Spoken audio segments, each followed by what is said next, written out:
লেবু লেবু লেবু স্যার 20 টাকা পিস বড়টা 20 টাকা পিস জি ছোটটা আমার দাম কম বড়টা এটা কত 20 টাকা লেবু কই লেবু এই যে লেবু মাছ 1 কেজিতে কয়টা উঠবে?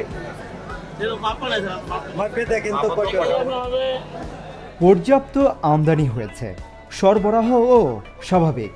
তারপরও বাজারে দ্রব্যমূল্যের ঊর্ধ্বগতি। রোজায় প্রয়োজনীয় ভোগ্যপণ্যের দামও সাধারণের নাগালের বাইরে। রোজার শুরুতেই প্রায় সব ধরনের পণ্যের দাম কেজিতে 5 থেকে 30 টাকা অথবা তার উপর পর্যন্ত বেড়েছে। কাঁচা মরিচ কত ছিল আগে সাল ছিল আপনার প্রথম রোজা ছিল আপনার 200 টাকা কেজি প্রথম রোজায়? জি শাকসবজি আর মাছ গোশতের দামও চড়া, তাতে রোজাদারদের বিপাকে পড়তে হচ্ছে। অভিযোগ উঠেছে সরকারি সংস্থার তদারকির অভাবে সিন্ডিকেটের কারসাজির কারণে বাজার নিয়ন্ত্রণ করা যাচ্ছে না। ক্রেতাদের অভিযোগ, রোজার বাজারে চাহিদা বাড়ার সুযোগে বিক্রেতারা দাম বেশি নিচ্ছেন। অন্যদিকে বিক্রেতারা বলছেন চাহিদার তুলনায় সরবরাহ কম, তাই দাম বেড়েছে। আর এদিকে বাণিজ্য, শিল্প এবং বস্ত্র ও পাটমন্ত্রী সোমবার মোহাম্মদপুর টাউন হল কাঁচা বাজার মনিটরিংয়ে এসে তিনি জানান, যারা দাম বাড়াবে তাদের বিরুদ্ধে ব্যবস্থা নেওয়া হবে এবং সেই সাথে মনিটরিং ব্যবস্থাও জোরদার করা হবে।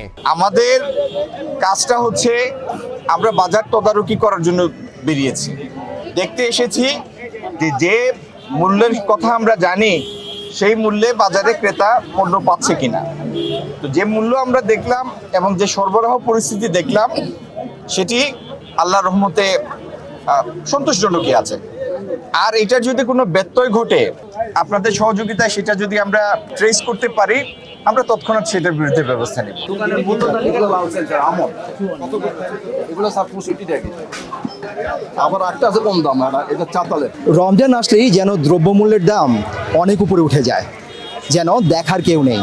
আজ দেখলেন যে বাণিজ্য মন্ত্রণালয় থেকে বাণিজ্য মন্ত্রী এবং প্রতিমন্ত্রী এসছেন, তারা চেষ্টা করেছেন আজ থেকে যাতে দাম যাতে একবার নাগালের মধ্যেই আসে।